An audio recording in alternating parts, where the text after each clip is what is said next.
extent that that is the due process claim, they don't challenge the Georgia election means of correcting as somehow invalid or insufficient. In fact, they raise it and say you can't have a procedural due process claim if you have a remedy. You can't have a substantive due process claim if it doesn't shock the conscience, which having to use the remedy here, they can do. Your Honor, with that, unless there's questions, I'll reserve the rest of my time for the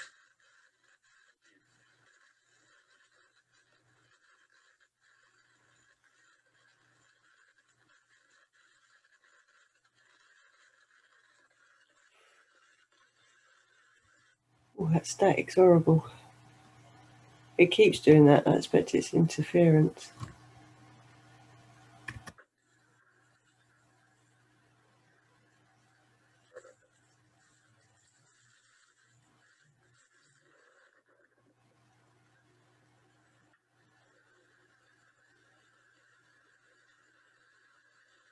Because my voice is quite soft and my mom makes very good math. Good morning, Your Honor. Amanda Calais on behalf of the intervener defendants, the Democratic Party of Georgia, the SEC, and the DCCC. I am mindful of many of the points that Mr. Belinfante just made, and I will not repeat them. But for the record, Your Honor, I'd just like to say that for the statements that we've made in our motion to dismiss, this case should be dismissed. The plaintiffs in this case lack standing. They bring their claims and assert only generalized grievances. This court also lacks jurisdiction to hear their claims because this case is moot now that the election has been certified, which is what the 11th Circuit found just this past Saturday in the Wood v. Raffensperger case. And the plaintiffs have also failed to state any cognizable claim under the Elections and Elections Clause, Equal Protection Clause, and Due Process Clause. Where I'd like to begin, though, is where Mr. Belinfante started. I'd like to bring us back to this point about where we are in terms of Georgia elections and with the remedy asked for in this case. Over a month ago, 5 million Georgians cast their ballots in the 2020 presidential election, with the majority of them choosing Joseph R. Biden Jr. as their next president. Those votes, both the ballots that were cast on Dominion machines and the ballots that were cast by absentee, were counted. Almost immediately after that count took place, those votes were counted again by hand, and then almost immediately after that count finished, a recount began again, a third time, by machine. Each and every one of those counts has confirmed Georgia voters' choice. Joe Biden should be the next president of the United States.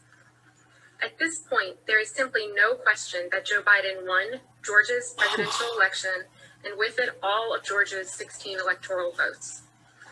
Despite that, plaintiffs have come to this court 8 months after a settlement agreement they challenged was entered, 3 weeks after the election is over, and days after certification took place, and they ask this court to take back that choice, to set aside the choice that Georgia voters have made, and to choose the next president by decertifying the 2020 presidential election results and ordering the governor to appoint a new slate of electors. Oh, she's in trouble.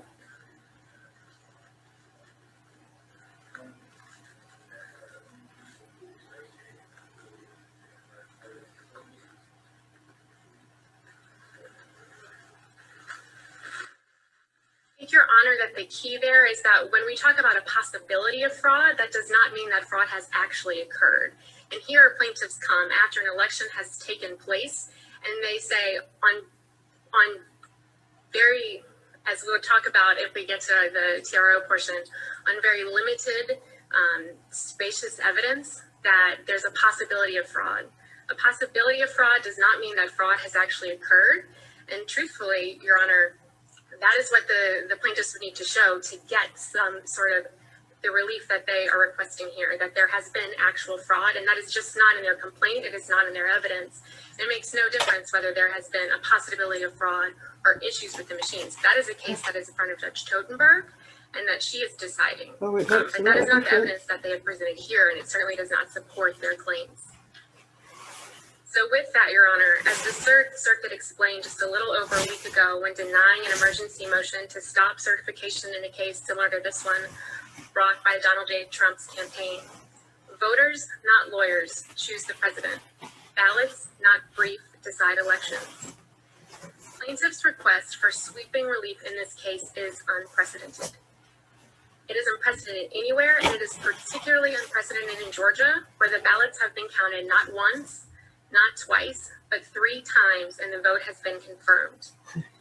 Their request for relief is not just unprecedented, but it also provides a separate and independent grounds for this court to dismiss this case. As we explained in our motion to dismiss, granting plaintiffs' remedy in and of itself would require the court to disenfranchise over 5 million Georgian voters, violating their constitutional right to vote. Post-election disenfranchisement has consistently been found to be a violation of the Due Process Clause throughout the courts. For example, in Griffin v. Burns, the First Circuit found that throwing out absentee votes post-election that voters believed had been lawfully cast would violate the Due Process Clause.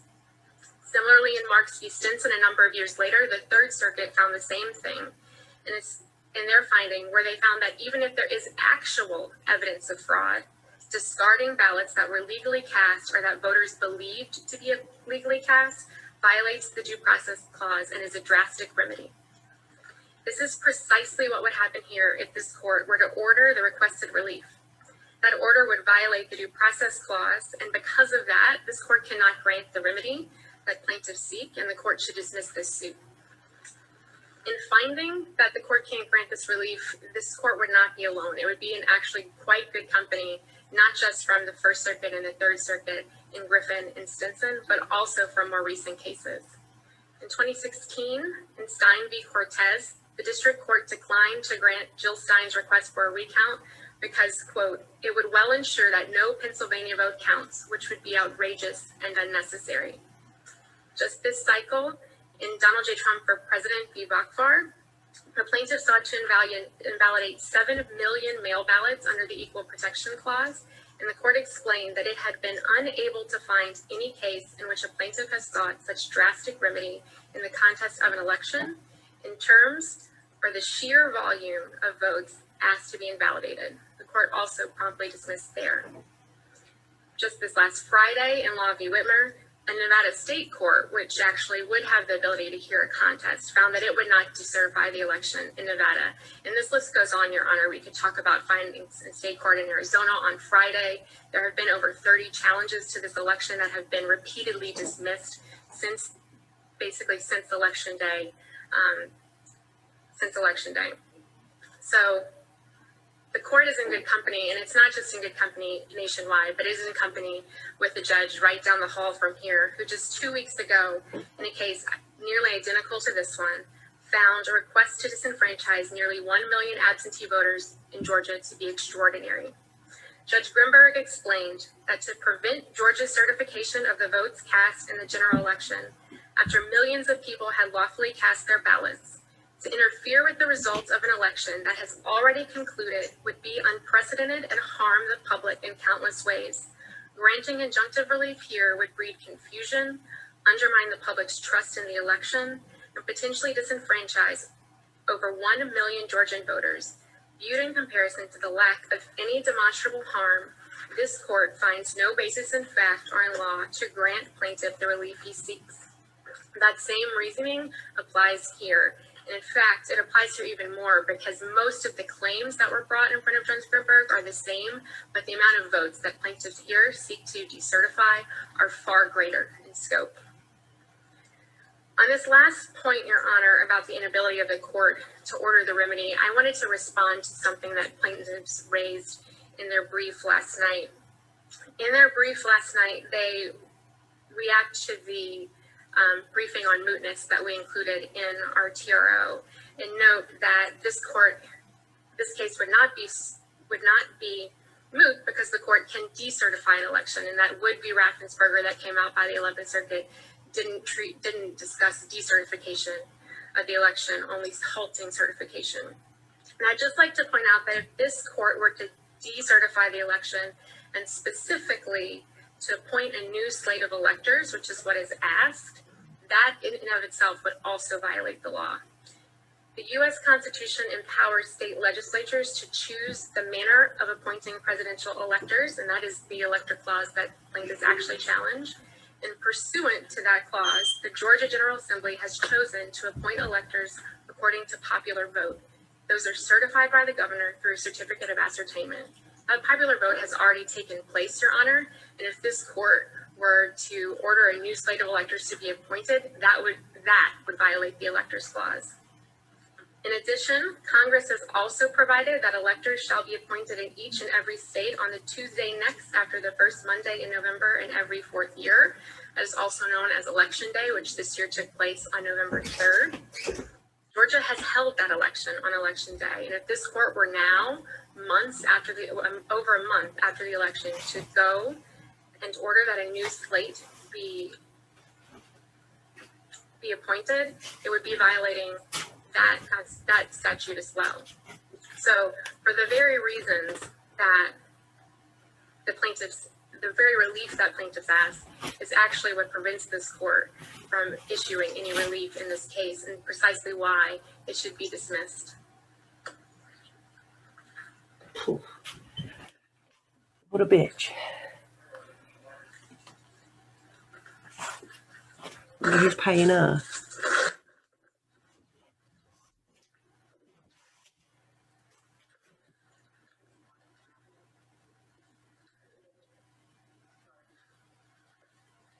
May it please the court, Sidney Powell and Harry McDougall for the plaintiffs. Here's the Kraken. We're here on a motion to dismiss, which requires the court to view the pleadings and all the facts alleged in the light most favorable to the plaintiff.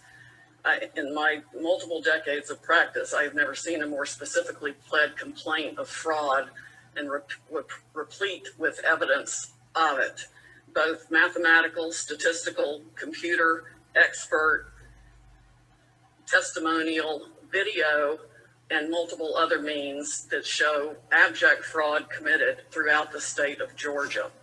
Forget that this machine and its systems originated in Venezuela to ensure the election of Hugo Chavez and that it was designed for that purpose. Look, folks, just at what happened in Georgia. Let's start, for example, with the language.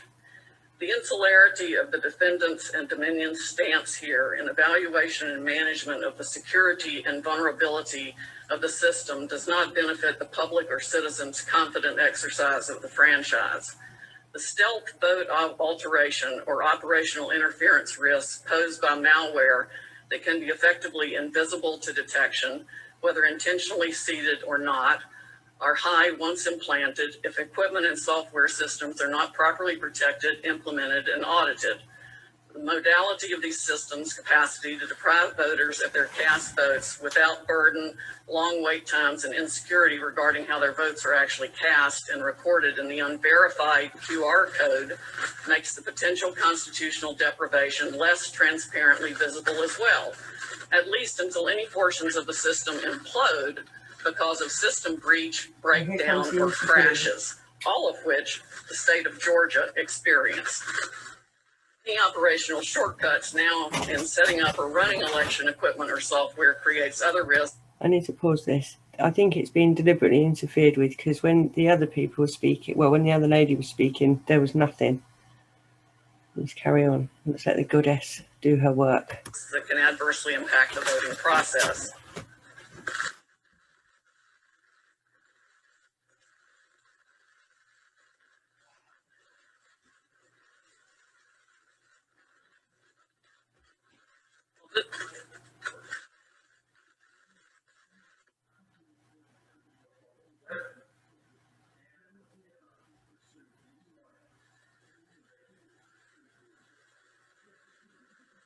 The question is, No, Your Honor, we can't. These are exclusively federal claims with the exception of the election contest allegation. They're predominantly federal claims. They're brought in federal court for that purpose. We have a constitutional right to be here under the Election and Electors Clause. I was not reading evidence. What I was reading to the court was the opinion of Judge Totenberg that was just issued on 10/11/20, which defeats any allegation of latches or lack of concern over the voting machines. This has been apparent to everyone who has looked at these machines or discussed them in any meaningful way or examined them in any meaningful way, beginning with Carolyn Maloney, a Democratic representative to Congress back in 2006, who objected to them being approved by CFIUS. Judge Tuttenberg went on to say that the plaintiff's national cybersecurity experts convincingly present evidence that it's not a question of might this actually ever happen, but quote, when will it happen, especially if further protective measures are not taken. Given the masking nature of malware and the current systems described here, if the state and Dominion simply stand by and say, we have never seen it, the future does not bode well. And sure enough, exactly the fears articulated in her 147-page opinion and all the means and mechanisms and problems discussed in that 3-day hearing she held have now manifested themselves within the state of Georgia in the most extreme way possible. You did not address the question before the court today, though, as to the propriety of bringing this suit in this court, did she? There's no other place to bring this suit of federal equal protection claims and the electors. You couldn't bring all these claims in state court. Is that your position? We're entitled to bring these claims in federal court, Your Honor. They're federal constitutional claims. Well, what do you do with the 11th Circuit's holding in Wood on Saturday that we cannot turn back the clock and create a world in which the 2020 election results are not certified? Well, actually, we can, but we don't need to because we're asking the court to decertify. Well, where does that exist? Bush versus Gore. Bush versus Gore was a decertification case. There are other cases we've cited in our brief that allow the court to decertify. And at the very minimum, this court should order a preliminary injunction to allow discovery and allow us to examine the forensics of the machines. For example, we know that already in Ware County, which is a very small precinct, there were 37 votes that were admittedly flipped by the machines from Mr. Trump to Mr. Biden. That's a 74 vote swing.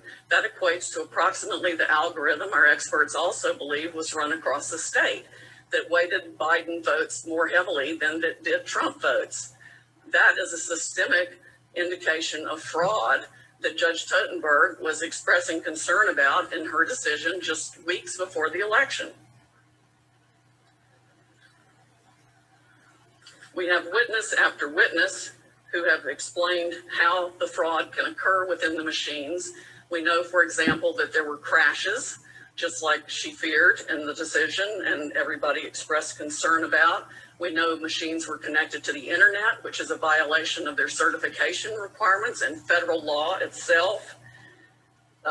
We could not have acted more quickly. In fact, the certification issue wasn't even ripe until it was actually certified. You weren't limited in your remedies to attacking the certification. You could have attacked the machines months ago. That's what happened in the Tuttenberg decision, and that's why I read it to the court. The machines were attacked by parties, and the election was allowed to go forward, and we have come forward with our claims as fast as is humanly possible.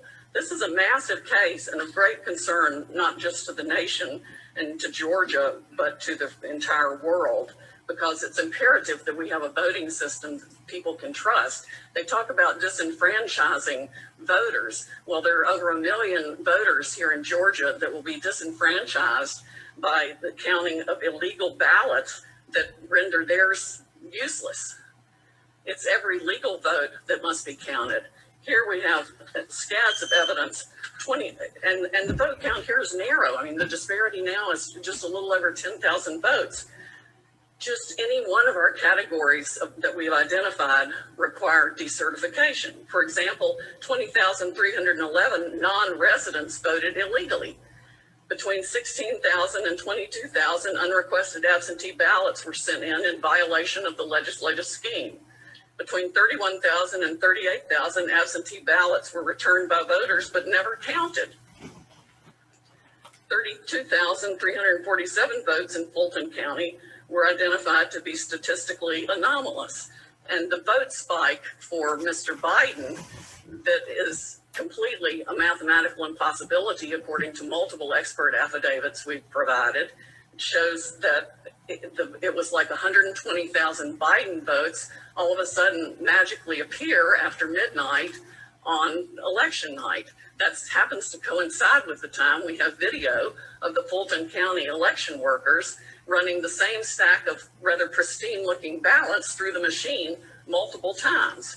And as for the recount, that makes no difference, because if you recount the same fake ballots, you achieve in the same machines, you achieve the same results. That's why the hand count in Ware County that revealed the 74 swing is so important and indicative of the systemic machine fraud that our experts have identified, and why it's so important that we at least get access for the Department of Defense even, or our own experts, or jointly, to examine the machines in Fulton County and the 10 counties we requested in our protective order, or our motion for.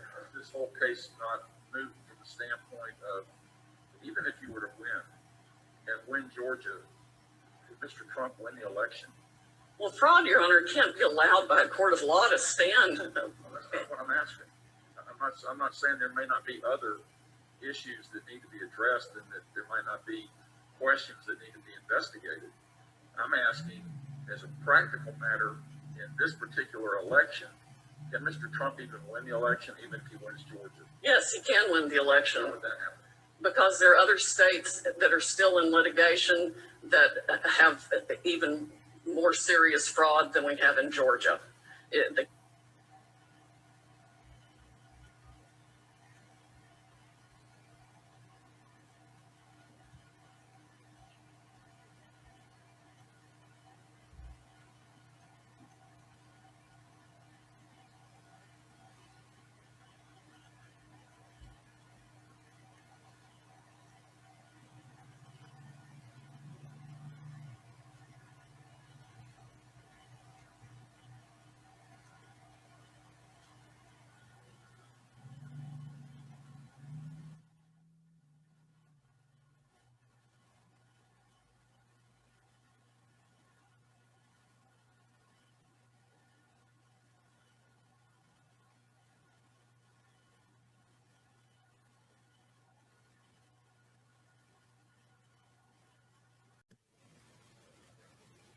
So yeah, as you can see there, that was mass censorship, in my opinion, because just as Sidney Powell was saying that, it got cut off, and I can't find any other feeds of it anywhere else. So also I found the governor of Georgia pleading on I think it's, well, it must be a Chinese, it's definitely a Chinese site, begging for money, basically. And I'm going to put a clip of that in the end as well after this. But just hold tight, guys, because I think things are going to get really rough from here on in. Okay, so just have your wits about you and do not listen to mainstream. We are the news now, and where we go one, we go all. I love you guys. Take care. And I'm going to clip this in at the end, so don't forget to watch it.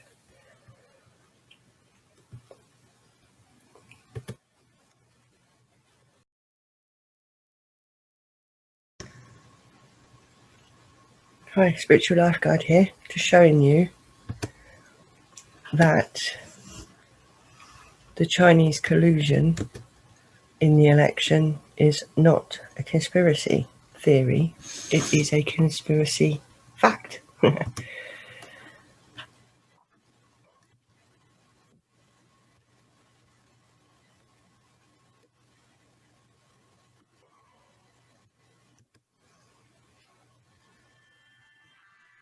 Is a top source for imports and our third largest export market. We welcome thousands of Chinese visitors every year to the Peach State, and we are constantly helping to develop new opportunities for Chinese companies. 加州港务署属下有2个深水海港，一个是沙凡纳港，另外一个是弗朗斯维克港。